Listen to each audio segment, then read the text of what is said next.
A lovely piece of period English Staffordshire porcelain china. Salisbury is the branding. This one is on quite an early pattern reference for Salisbury.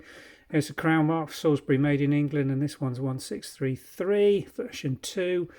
A pink, rose and green, hand coloured, transfer printed, but then hand coloured by the decorators. And they've made a very good job of it. And the other nice thing about this is the gilt, almost emporial little swags and twirls all around the upper rims, and that's picked up on the saucer and side plate. Arch supported handle with good gilt, plain rim with gilt.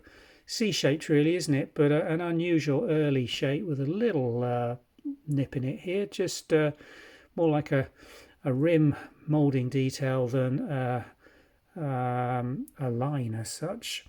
But they're early shape. These are sort of 1940s as opposed to 1950 shaped teacup. Plain rim, gilt, saucer, beautifully decorated again. I mean, just look at that. This is going to display really beautifully with that hand-coloured pink rosebud.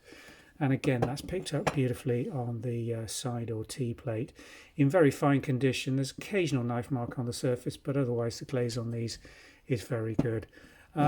Different colour Salisbury print marks on here. Green on the china teacup base, but they were squeezing that in. Don't usually put a stamp on the base, so they've done pretty well to do so.